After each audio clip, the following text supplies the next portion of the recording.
morning, everyone, and welcome to the Seminole County Board of County Commission meeting, June 25th, 2024.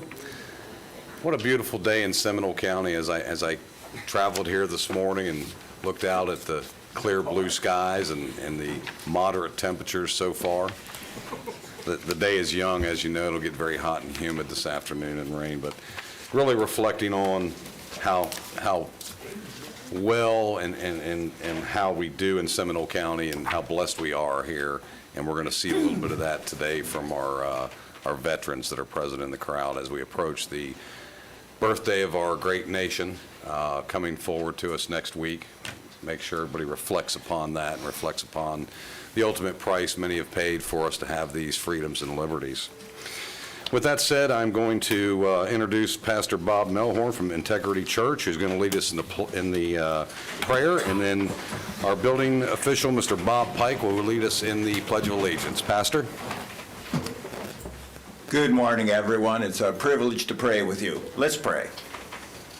O Holy One, I ask your blessing upon our commissioners and all the employees of this great county.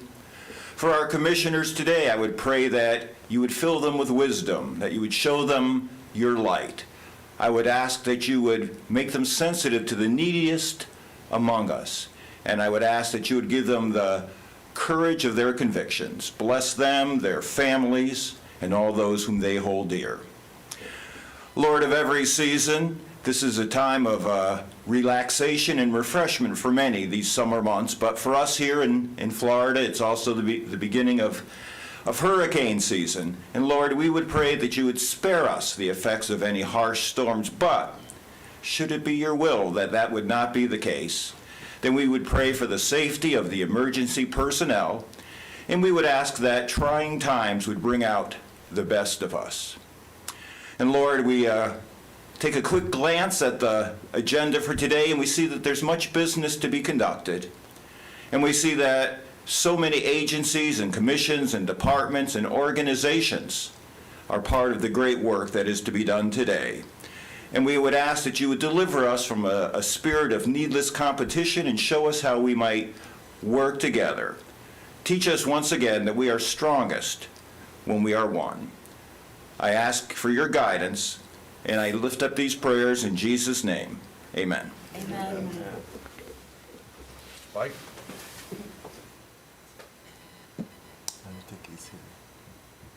I'll lead the pledge after me. I pledge allegiance to the flag of the United States of America and to the republic for which it stands, one nation, under God, indivisible, with liberty and justice for all. Thank you, Pastor, and we might want to track down Mr. Pike as MIA. I'm sure he's had something come up. All right, next up is our item 2024-0841 is our proclamations proclaiming Sergeant Milton Washburn, Jr., United States Marine Corps, as Seminole County's June Veteran of the Month.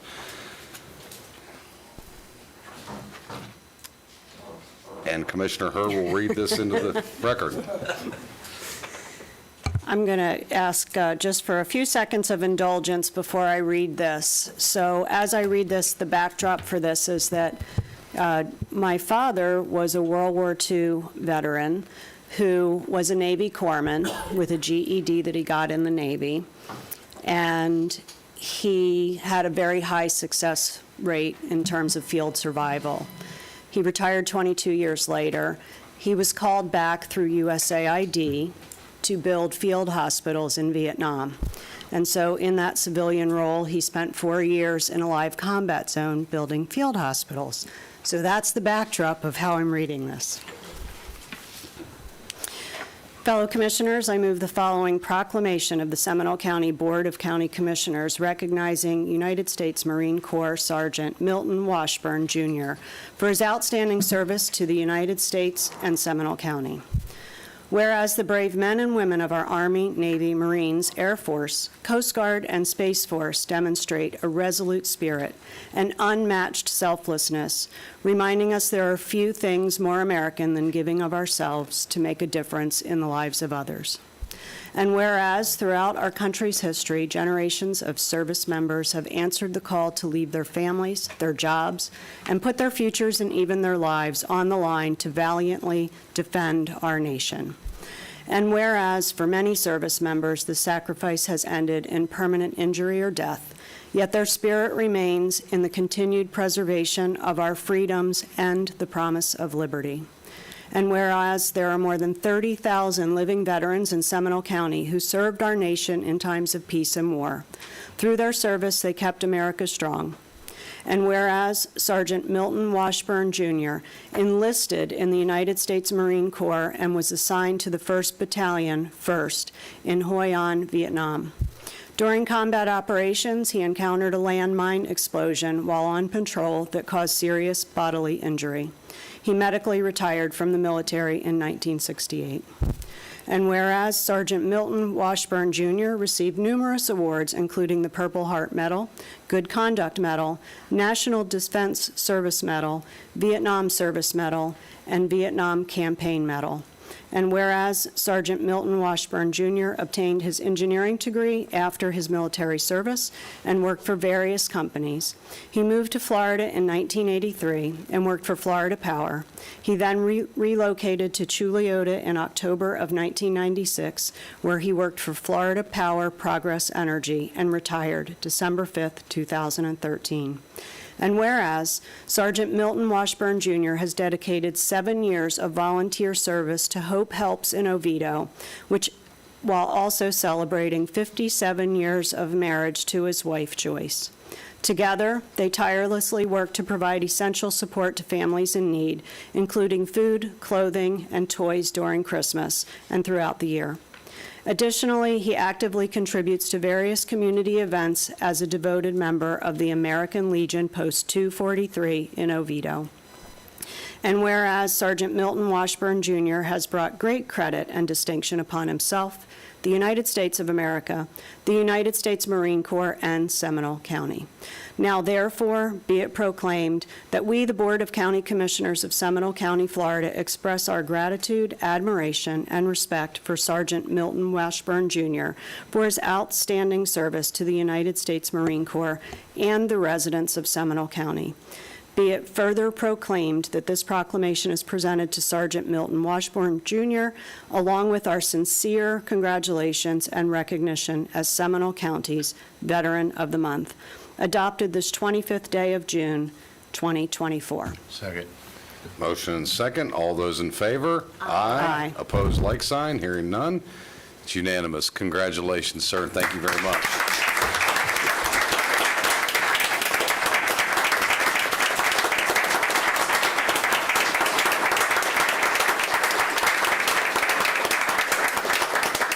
Sergeant, if you'd like to have a few words, if you'll step to the podium. And we're going to switch it up a little. We'll go down and take photos with our veteran, and then we've got some other requests after the consent. I don't know whether I need this thing or not. One of the things that I lost, and when I was in Vietnam with my wound, I can no longer hear with one of my ears. So it's kind of hard to hear once in a while, so I've gotten used to talking very loudly, as my wife can attest to.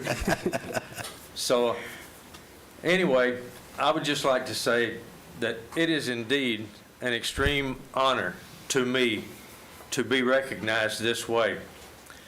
They made it sound like I have done much more than I feel like I've done. And that's one of the reasons I never expected to receive this honor, is because I just never viewed myself as doing anything other than just being a human being to other human beings. And that's another thing another reason that I joined the American Legion Post 243, is because that is their view also. They just want to be humans to the rest of the humans in this nation. They don't make any beans about who does what or anything. You're still human, and that's the way I view it. And that's what I say. I never expected anything like this. I am extremely honored. I thank the commission for voting me in as the volunteer, not the volunteer, as the Veteran of the Month. It is an extreme honor, and I can't say that enough. I never expected this anytime, and I appreciate it, and thank you. Thank you all. Thank you. Welcome home, Sergeant. If the commission would join us on the floor for a photograph, please.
So there. I think they know what they want.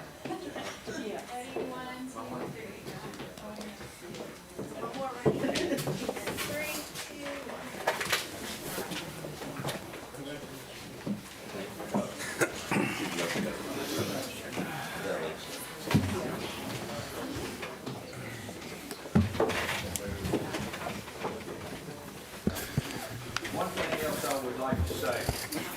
I meant to say it when I was up at the microphone a while ago. But you heard before from one of the commissioners up here, her father was a corpsman. Marines have corpsmen. They don't have Army medics or anything like that. They don't have their own medics. They have corpsmen. A corpsman is responsible for saving my life in Vietnam that day I was wounded. We really appreciate corpsmen. They are like Marines to us. They are as much Marine as Marines are. And I think any Marine will tell you that too. So thank you to the corpsmen. Thank you, Sergeant. Thank you, Sergeant. And it would be lost on us not to recognize the families of our veterans who diligently waited for their men and women to return home, and their families that put a lot aside, not enjoying the everyday life that many of us do because their husbands or wives or children were out serving on behalf of our great country. Next up is item 2024. This is going to be our County Investment Advisor Report. Mr. Scott McIntyre, hopefully we have him He's here. ready to go. Yeah. Sorry for that last, actually not following the virtual last one.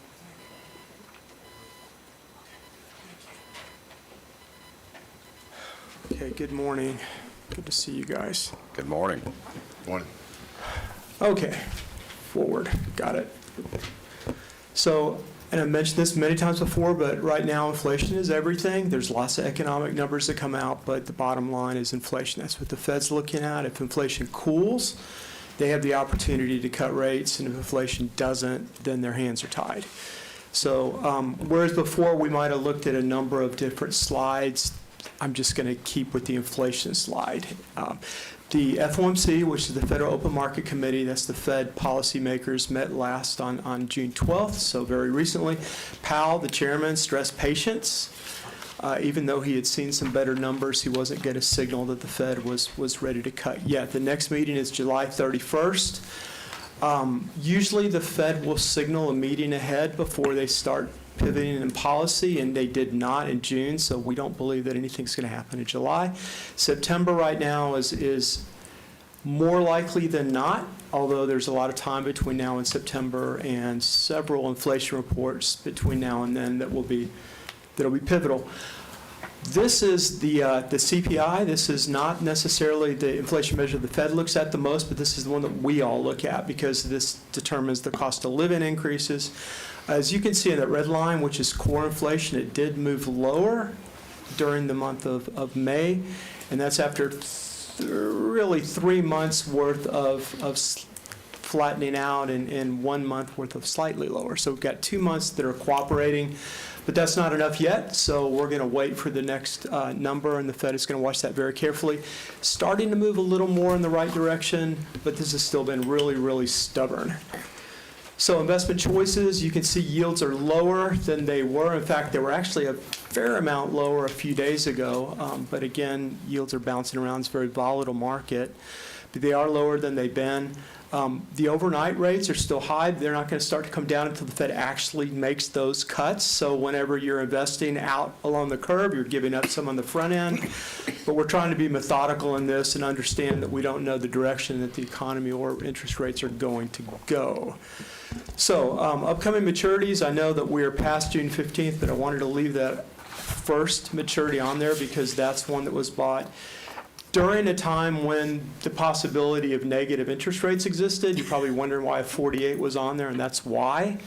I stood up here for a number of meetings and said my recommendation is to not invest at all, which at the time seemed pretty crazy, but frankly, we were at record lows, and it didn't make sense. This one actually did, believe it or not. It's coming off. The reason I've got it on there is because it will affect the portfolio quite a bit at the end of June when that leaves.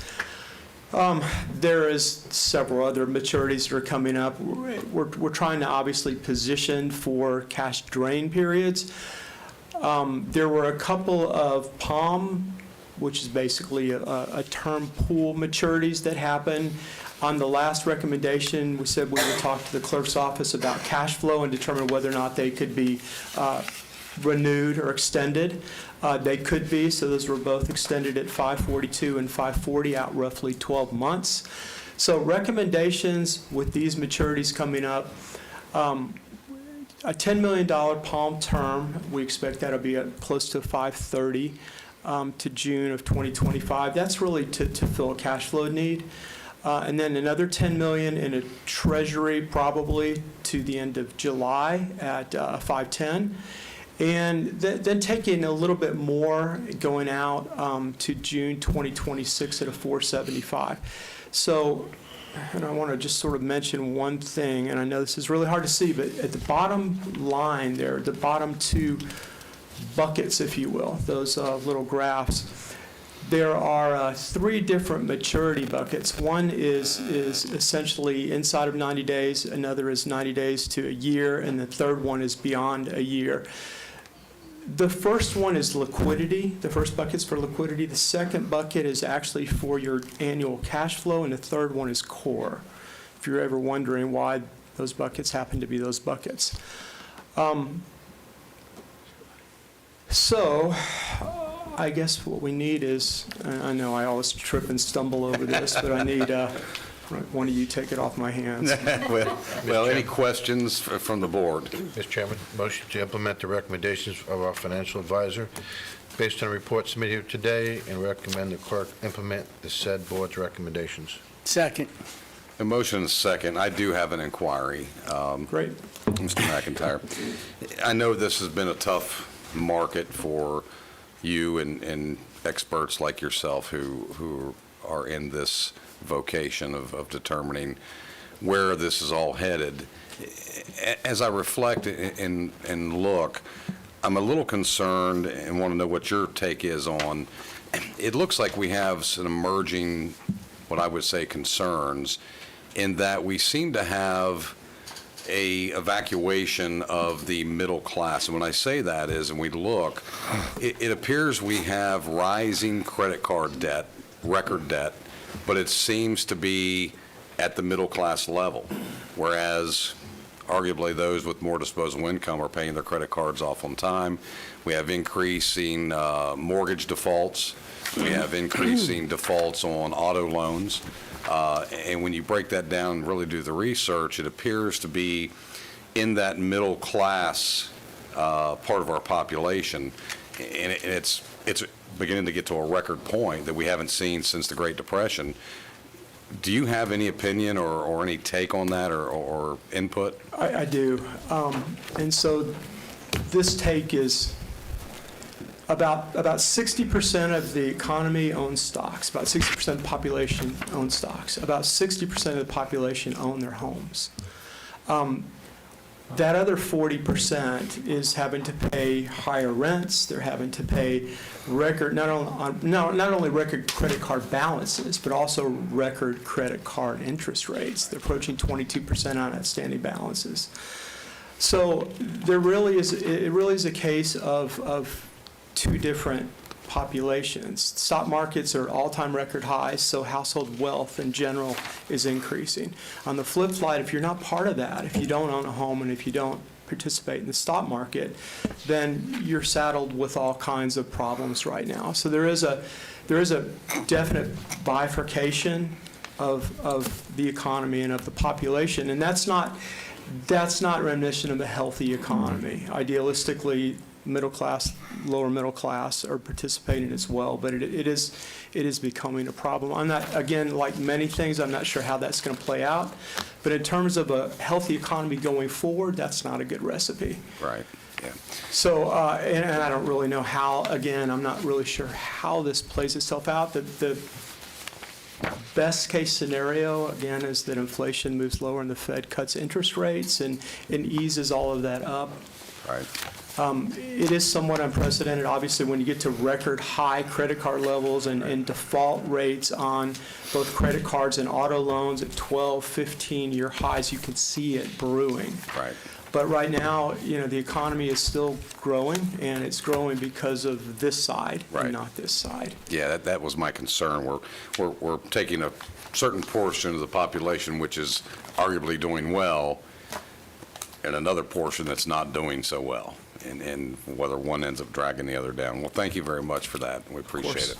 We have a motion, a second. All those in favor? Aye. Opposed, like sign. Hearing none, it's unanimous. Thank you very much, Mr. McIntyre. Thank you all very much. Safe travels.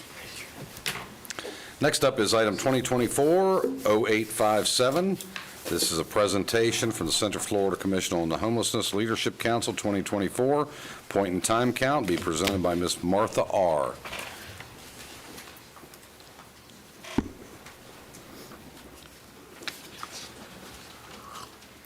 Welcome, Ms. R. Thank you. I appreciate the opportunity to be back before you. It's been a while. Yes. So I've given you more slides than what I'm going to talk about, just so you had more information. Should you care to peruse, I'll try and get through this fairly quickly. In our point-in-time count this year, which was done the last week of January, that's where everybody in the country does it at the same time. In Seminole County, we had identified 439 people. I'm going to give you the core of that is one of the things I want you to know about 2023 is that since 21, we didn't do a street count. We didn't do an unsheltered count in 21 because of COVID. In 22 and 23, HUD was encouraging us not to use many volunteers to focus on having staff go out just because of the medical vulnerability of the people experiencing homelessness. And so in 2023, region-wide, we had 97 volunteers. In 2024, region-wide, we had 452 volunteers. And so I would say that your 2023 count was probably a more significant undercount. They're all undercounts, but that was probably more of an undercount than your 24 count. We think that the 24 count is the most accurate one that we have done in many years. But I don't think that that entire growth of your homeless population happened within the last year. I think it happened over the last 2 or 3 years as the rents have gone up, because the rents going up is the only driver of the number of people who are experiencing homelessness. That's what distinguishes one community from another in terms of numbers of people experiencing homelessness. How much of your rent's gone up? What's your vacancy rate? When you have a growing community that's growing quickly, like all of Central Florida, it is hard to have the infrastructure keep pace. Housing, transportation, schools. It's hard to have that keep pace with the growth of the community. Any community where you have that, you see increases in your numbers. So that's what's driving your increase. We did a better job of finding people this year because we had a lot more capacity out there. I could almost just stop there. And that's your takeaway. Great, All right, next. All right, so the majority of your population were adults, very few families with children. Here you have your subpopulations, people with mental illness, just a couple of your key subpopulations. Please note that your adults with serious mental illness was 100 out of your 439. So that's about a little less than a quarter. When you're talking to some of your state legislative counterparts, that is not a figure that they are being told. They are being told a much higher percentage.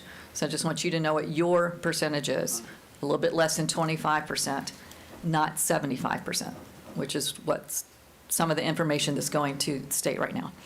All right, sheltered count, you see is somewhat of an increase in your sheltered count. That's because back during COVID, we reduced capacity in the shelters in your congregate facilities. That's been going back up. You're probably going to level out at about this level for now because you don't have any new shelters. You don't have any new shelter programs in Seminole County. What that means is that as your numbers increase, as more people become homeless because of the increasing rents, by default, when you don't have more shelters to go to, they will be, your unsheltered numbers are going to be increasing. So we expect this trend to continue because our housing market is still on roughly the same trajectory, and we don't have new shelter capacity for folks to go to. We still see significant differences amongst race, very disproportionately people of color, especially people who are Black.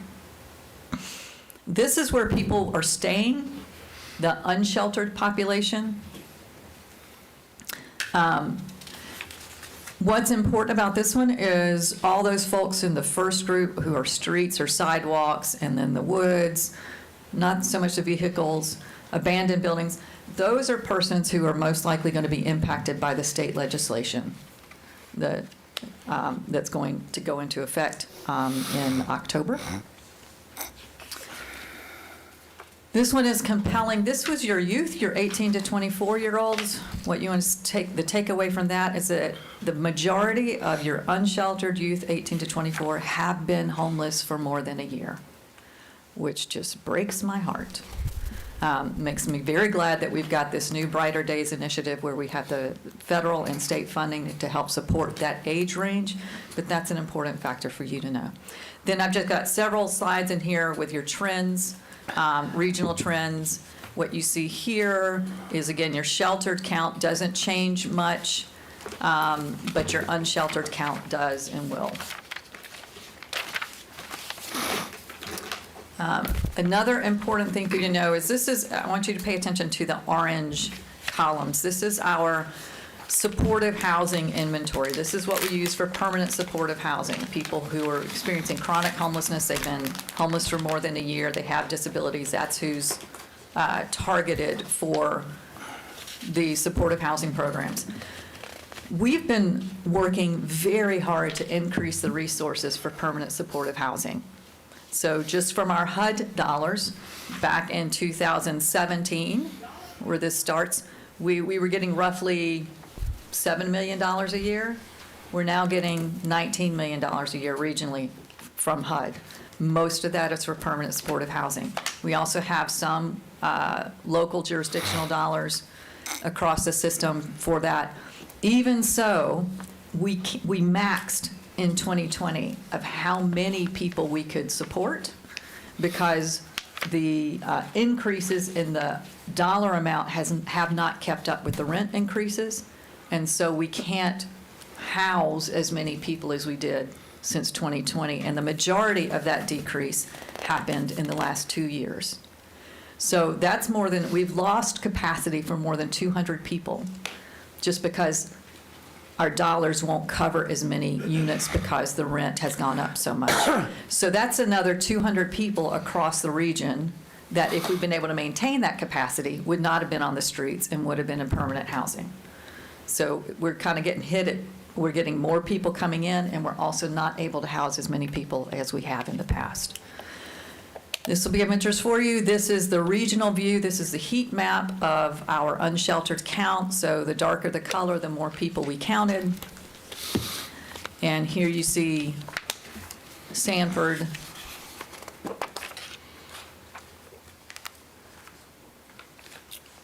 other parts of Seminole. So what we know is that where people are congregating are along our major thoroughfares. Right, so it's out 50, it's up 1792, across 436, down 192 in our region. It's crossing major thoroughfares. And so as we're talking to communities about what are we going to do in preparation for the new state legislation, where do we need to put low barrier shelter opportunities, some sleeping opportunities, we're encouraging folks to look along those thoroughfares. Let's try and place things where people are already congregating. And that will do the best job of getting people off the streets and into something better. Some folks are starting to talk about what do we have in strip malls that could be renovated. There are a lot of empty stores right now along all those corridors. You know, it's just some different options like that. So just leave you with that. Again, that's Sanford, and then Seminole in general. Any questions? Thank you very didn't think I much. was going to do it that fast when you saw this slide. Thank you very much. Any inquiries from the board? Commissioner Constantine. Thank you for the presentation. Couple of odd observations. Number one, we've gone up more than 100% in unsheltered in 1 year. Almost 150%, maybe more. And one of the things I've noticed, I live along 436, right across from the hospital. And one of the things I've noticed is not only a lot more folks with shopping carts and such, but more women. And I didn't see you break down men to women anywhere.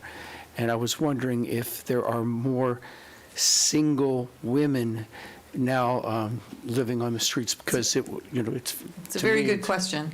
And I can get you that information. We do have it. Anyway. It's not only more women, it's more senior women. Yes. All right, so the fastest growing groups are young children, but then also 55 and up and 65 and up. And so region-wide, we had more than 700 seniors over the age of 55. And about 185 of those were over 65. But the more disturbing part was more than half of them are not in shelter. More than half of our seniors who are experiencing homelessness are unsheltered because we just don't have enough places for them to go. And women are outpacing the senior men by about 4 to 1. Oh, my gosh. So it's a rent thing. It's able, on a, for many, you know, on a flat income, rent's gone up, just couldn't keep it up, didn't have their leases renewed. And now, and it is heartbreaking, I'm sure Chris can tell you, when you have like a 72-year-old grandmother come in who's never been homeless before, has no idea, had never dreamt that would happen, it is a shock. It's a shock to her, and it's a shock for the community. Any other inquiries? Commissioner Lockhart, then Commissioner Herr. A couple of things I'd love for you to touch on, if you could. We talk about our homeless families, and I know that number is percentage-wise a small number, but in our educational system, we count homelessness differently. Can you address that? Because I think there might be some people doing some comparison and saying, well, wait a minute, that's not the number we got from the school district. Good point, yes. So we do our count to make HUD happy. That's the funder that's requiring us to do a count. And so we count the people that HUD considers homeless for its funding. And the Department of Education does its count to keep the Department of Education happy. And they have two different definitions of who they count. The predominant difference is that in the school system, homeless also equals unstably housed, which can be people who are couch surfing, people who are self-pay in hotels, other people who are vulnerable, who are about to become homeless, whereas with HUD, it's a different definition, a more narrow group. And so that's the difference. I'm glad you asked. Okay. My second question has to do with how much data is being collected when you have these interactions with folks that are unhoused, unsheltered. Are we gauging how many of them this is going to sound crazy, but are choosing, and even if offered a sheltered environment, would go kicking and screaming because they choose to be in an unsheltered environment, versus where are we with that? And I'm thinking about that through the lens of what may be happening in the future with the legislation. Yeah, no, it's a good question. That was not asked at this point in time count. We did do another. We did do some work on a particular encampment. We were working with one in Orange County, just kind of as a sample. We were just trying to figure some things out and start a process. And so we did do some surveys there, and the vast majority said they would go if there was a place that they could go, especially if they could take possessions. All right, so you've got people who've lost their houses, lost all kinds, and they get down to a certain level of possessions that are just hard to let go, because that's kind of their bare minimum. And so folks who say, if I could take my possessions, people who say, I'm partnered with someone, but I don't have children, but I don't want to be separated from my partner. And the other is, I have a pet or pets. And and it's usually dogs, not always, but it's usually dogs. And when you are unsheltered, those pets are frequently your alarm system. They're part security. I mean, it's emotional also, but it's actual just physical safety. And people have a hard time being willing to give up that pet in case something happens and they're back out there, and then they don't have their alarm system anymore. That's a hard ask for people. So there are others. Those are the three dominant things that keep people from being willing to come in. Some of them, it's a criminal record. They know they can't get in, things like that. We are getting ready to do another survey of unsheltered people, because as we're looking at how do we create more 24/7 sleeping opportunities, how do we reduce the barriers, we're going to be going out and talking to people and really getting a better idea about what are the barriers that the unsheltered population are experiencing. So it's an excellent question. We'll be getting you more information on that. Okay, thank you. Commissioner Herr? Yeah, Martha, I'm pretty sure you said this, but the point-in-time count is simply not an accurate number. It's simply not accurate. It's one day, it's volunteers. The fact that we were asked to use less volunteers to justify a revenue stream from the federal government is a lot concerning. How underestimated do you think it is? Oh, Commissioner. Well, Yeah, it's unfortunate because you have to report 439, which looks like an absolute number when we all know it's not. And I would say that HUD knows it's not. It's a statutory requirement. I understand. So it's one that, And a that we public can't- relations nightmare. Yeah, it is a tough number.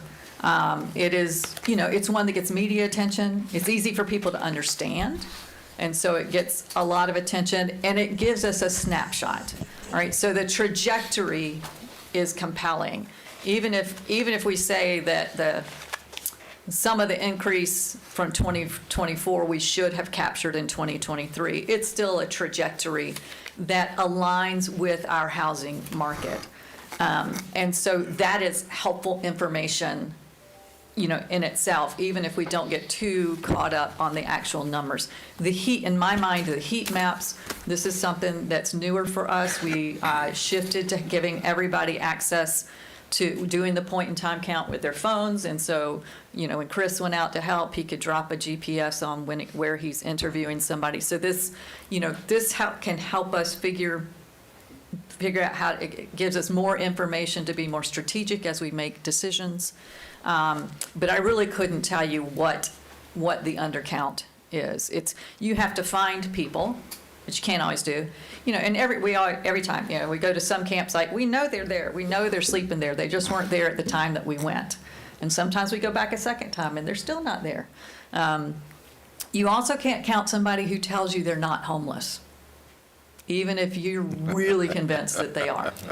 But if they say they're not, we can't say, sorry, we're counting you anyway. So, there's a couple of hitches, in that get along, but we do the best we can.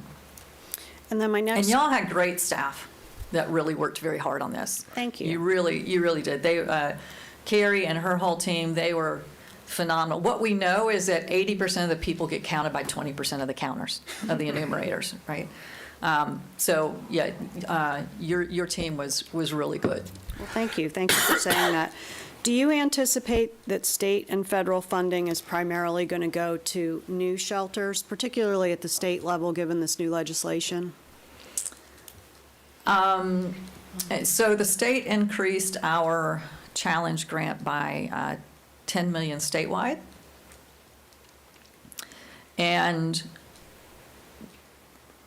the DCF gave us a preliminary kind of signal of how they thought those dollars would be spent, and then the governor's office got involved. And so now we're being told that we won't get that contract for probably another couple months, and that it will somehow be tied to unsheltered, people experiencing unsheltered homelessness, but we don't know exactly how. In its most limiting form, it could say you can only spend it on the potential encampments that were laid out in the legislation. Now, the Florida Housing Coalition determined that for the first year setup of encampments to serve everybody who was identified in point-in-time count as unsheltered last year, it would cost over $400 million statewide. So we got 10. And so we don't know if it's going to be that limited, or if it will be anything else to serve people who were currently unsheltered, or if it will be anything to support shelter to keep people from, because we don't know. So we'll let you know when we know. Well, and the last thing that I would share is that Martha has been instrumental in working with the team and some of the members of the board at Rescue Outreach Mission to put together data around what surrounding counties are doing with regard to homelessness investment and the investment in returning people to homes in the local communities, and that information will be forthcoming. I know Darren and Tricia have been working with Chris, and so Martha, thank you for that work. We definitely need your help with that. Grateful to do anything. Commissioner Delory. Thank you, Mr. Chairman. Martha, thank you for all your hard work, and I also want to thank Allison and Carrie and her group for all their hard work as well. You did talk about some additional funding that potentially is coming down from either the state or the feds. Locally, what can we anticipate the additional funding could be here in Seminole? Don't know yet. Okay. When do you think we'll know that? Couple of months. Okay. So by the end of... So they'll give us some regional dollars. It'll, Okay. it'll be for the region, but we don't know how much, and we don't know what the eligible uses will be. Okay. But there will be some that we need to be paying attention to, correct? Yeah, so, I mean, hypothetically, if they come down and they say it can only be spent on an encampment, and if nobody can afford to do an encampment, they may not give us any of it. Okay. They might end up splitting that $10 million between 3 communities to give them enough to do something. I don't know. Okay. Thank you. Yeah, I don't think that's going to happen, but I've been partner in DCF too long. I don't know what'll happen. Thank you for your honesty. Well, I think this is a topic we certainly could probably spend 2 days going through information, and there's a lot of entities, and this is why it's so important that here locally we embrace our 501c3 and our nonprofits who can help with these needs. But I got to tell you, I've looked at this HUD, and I've been tracking this HUD deal for 10, 15 years. It's broken. The model is not specific enough to really get these individuals to where they need to be. It is based on funding models that I would argue all day long is based on keeping people homeless and lacking a lot of the wraparound services that are necessary, additional funding for those, especially in this 18 to 24-year-old category. We could drill down to why are they homeless from the standpoint, okay, have they parted from a family unit for whatever reason? Is it some kind of addiction? Is it mental health? Is it they're able to work but don't want to work, or they have no formal training to work? We could literally drill down through this. It's certainly a problem, and I think that, we got to continue to foster it locally the best we can, and rely on our nonprofits to assist us, be our eyes and ears out there, and tell us what's needed, as well as our community services people who keep a close pulse on that and do good work. So thank you for those kind words, and moving forward. So I think this board has been very, very forthcoming in trying to do what we can do best for these charities and our community partners, and I think we've got a lot of work left to do. So I agree, Chairman. Again, the whole reason for the numbers that the numbers are going up is because you're a growing community, but the infrastructure is hard to keep pace. Between 2010 and 2020, Census Bureau says your population grew over 11%. Your number of housing units grew a little over 5%. That's just a numbers thing. That just means that there were more people coming in, not enough housing for that, not enough to maintain.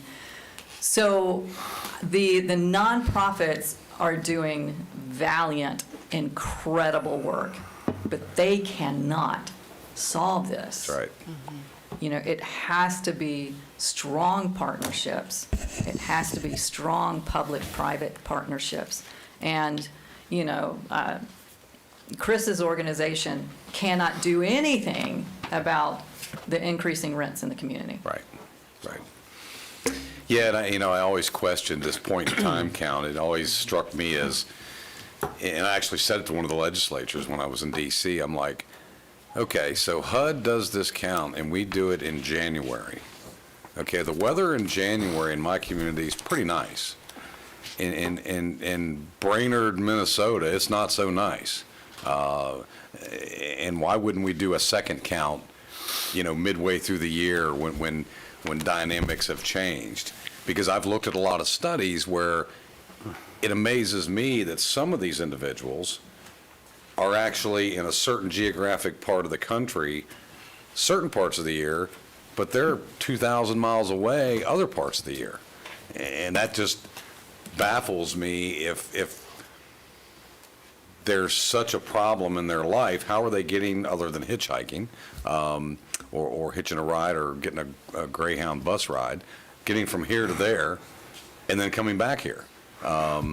So it's very amazing to me that we do this count in January for any number of reasons. Right. So our count, what we found was regionally, was that 75% of the people who were unsheltered in this region came from this region.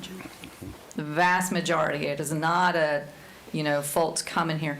The other 25%, some from neighboring counties, and, in all transparency, we see a pop of people from Puerto Rico after they have a storm. That's pretty common. Right. But that's because they have other family here, right? People Right. come where they have some level of support. They usually don't. People are not moving around because they heard that Chris has the best peanut butter and jelly sandwich. That's just not why folks come. They come because they have something there that attracts them, and it's not the services. And so the majority of the folks here are our people. Right.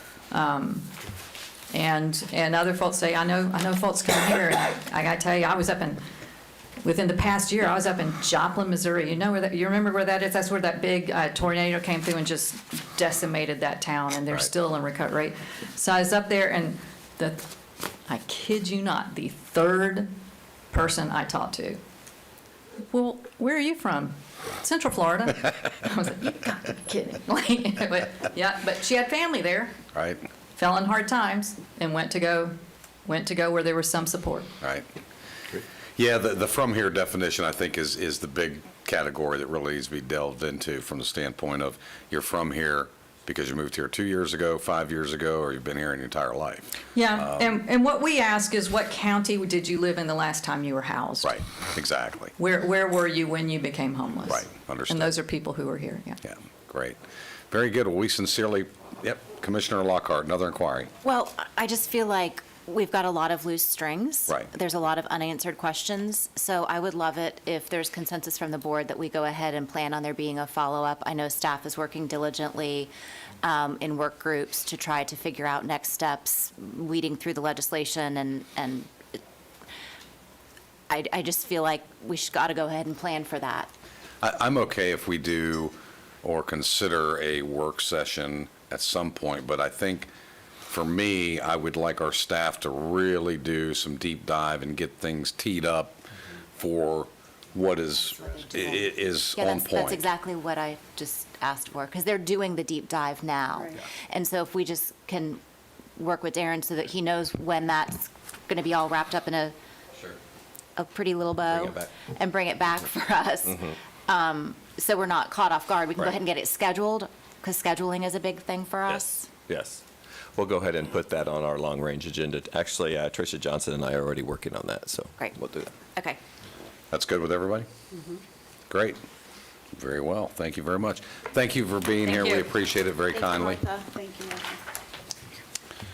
Okay, next up is we're going to move to our consent agenda. I'm going to ask County Attorney Ms. Kate Latour to read into the record the rules of public participation. Good morning, everybody. Florida law provides that members of the public shall be given a reasonable opportunity to be heard on propositions before the Board of County Commissioners, except when the board is acting on emergency or ministerial matters or conducting a meeting exempt from the requirements of the Sunshine Law. Individuals shall be permitted 3 minutes each for public comment, or 6 minutes when the individual is an official representative of a formal association or group. The chairman may modify the maximum time for public comment at his sole discretion when appropriate. Public comments on quasi-judicial or other public hearing items will occur during the board's consideration of those items this afternoon. Public comments on pending procurement matters or on non-agenda items shall not be permitted at this time. Members of the public desiring to make public comment must fill out a speaker form and present the form to staff. Melanie at the desk in the front. Forms are available in the lobby. Thank you, Ms. Latour. We appreciate that very much.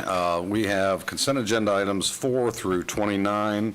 Consent agenda item 4 is constitutional officers, county managers. Consent agenda is 5 through 29.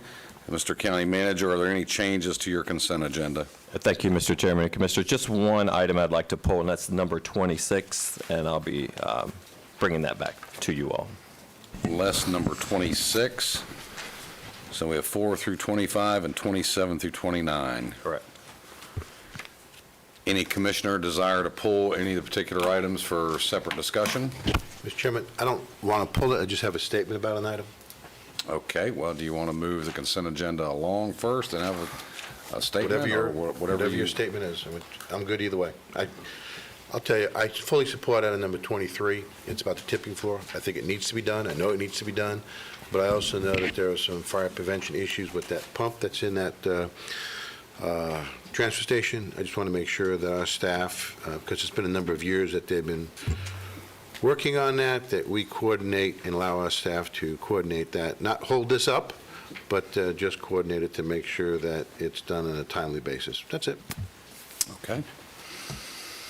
Is there anybody here from the public with a speaker card willing or wishing to speak on consent item agendas?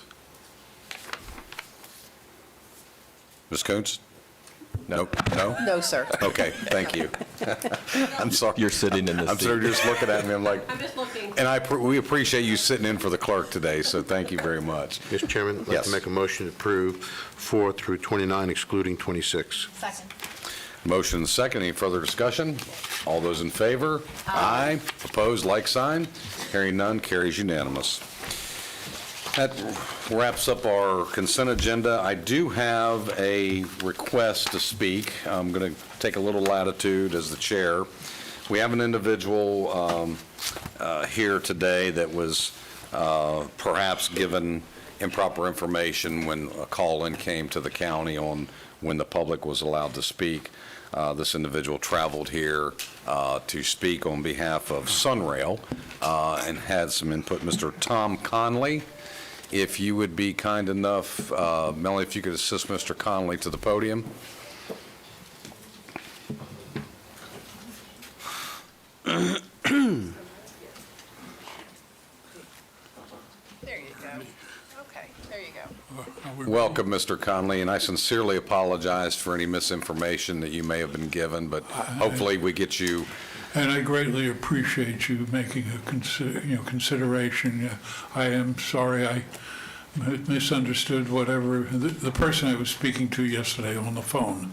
I'm going to try as quickly and within the 3-minute limit.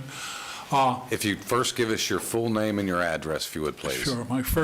My name is Thomas Connolly, spelled Connelly.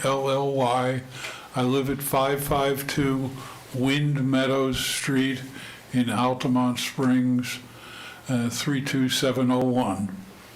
Very good. Go ahead and proceed, sir. My reason coming here is that I'm very concerned about what's going on with Sunrail, because I've been following this project for 20 years. First, I was working for City of Lake Mary for a while, and then since I've retired. My concern is there's 2.5 million people that are in the service area for Sunrail. Of that, only about 2,000 residents a day get on Sunrail twice a day, 5 days a week, for 250 days a year. It amounts to, for a full year, about 1 million people using it, but the thing is, the number of residents is only about 2,000. To support this, the Farebox, the CXX, and Amtrak are all contributing $2 to $3 million for a total of $10 million. The cost to run this Sunrail has been about $60 million a year. That leaves $50 million that needs to be made up by federal, state, and county taxpayers. I think that is excessive. It amounts to about $25,000 per resident is what is being necessary so that they can enjoy their Sunrail commute. I think that with the city being, the county being asked to become responsible for Sunrail through both state and also federal, that with the needs for the county to be very cautious about how will this service still continue the way it is, or should it actually possibly be discontinued? Because over this 10-year period, the public has basically said, thank you for offering, but we are not taking advantage of the commuter railroad system. Many things have happened over my 20 years with this thing. A simple example is Seminole State College used to have horrible parking problems. Now all of a sudden, 80% of the classes are being given by, over the computer. So their parking and commuting for that is not there. There's other changes on, we started to Lyft and Uber were not available. And also my children, 2 of them are doing their work at their homes. They're not going to offices. And the last thing is even my wife is now ordering almost not only food, but all types of other objects for delivery to our house. She doesn't go out and use her car to go to the malls. So things are changing. So I hope that the county, with the attorneys and the people coming on board, will review what's been going on and fix the system or make it, discontinue it so it's not that type of a burden on the taxpayers. Thank you, Mr. Okay, Conley. thank you. Thank you very Appreciate much for being here. We sincerely appreciate it. I would assure you, based on your comments, we are watching this very closely. Things are developing and, of course, obviously changing. Commissioner Lockhart is our liaison for this board, who sits on the Sunrail board and reports back to us. This is an ever-evolving thing. One question I have for you, sir.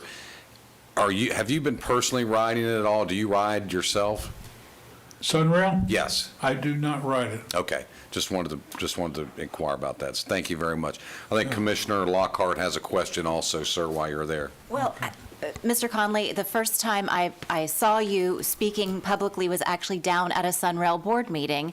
I remembered your comments and actually came back, and we're looking very closely at Sunrail ridership as well as Lynx ridership. Both of those have a significant impact to our budget and involve transporting people around the region. So the interesting thing is, just this morning, one of the folks from the Florida Department of Transportation sent an update. I just wanted to share this with you, that he must have sensed that you were planning to be here, because he sent a June ridership report. So last week, this is Sunrail, June 17th to the 21st, ridership increased to more than 23,000, which represents a 17% increase compared to the same time period last year. Year-to-date ridership retains a significant 10% increase compared to the same time period last year. There's also a new ticketing system that thankfully, mostly people are using their phones now, so we're not printing out so many tickets. That's a wonderful welcome to the 21st century update. And there's some other updates in here as well. But I wanted to give you those numbers just because they came this morning and they're hot off the presses. So thank you. I'll wait here until after the meeting. If I could talk to you directly, I'd appreciate it. Absolutely. By the way, I don't want to. I think everybody at Sunrail has been doing everything possible to try to make this a successful project. It's just the public is not coming out for it. And it's a tragedy, actually. It's a sad situation because, I and many other, when we were in this project, we were romantic ideals. But when you get after 10 years, you got to look at the numbers and say, I wish it was better, but it's just not. I'm sorry. We understand. But I don't want to fault the Sunrail people. I think they have been really trying hard. Oh, I don't think they take it personally at all. Thank you, Mr. And I have Conley. also, yes, I've attended, several of the meetings up there and expressed this same concern. But living in the county, I'm worried about, the impact on particularly the county, and I'm a taxpayer. I pay federal, state, and county tax. As we are. Again, thank you very much for Thank you being very here, and I much. would encourage you, I'm sure Commissioner Lockhart would be happy to spend a few moments with you during the break. Okay, before we take our morning recess, anything else from the board? These pictures. Anything from senior? Just your pictures. Yep, we've got photo ops coming up next. That's it. I think we'll go ahead and recess and take photos. So we'll remain in recess till 1:30 this afternoon. The photo ops will take place right now. Anybody that wants those pictures, come on down. Thank you all.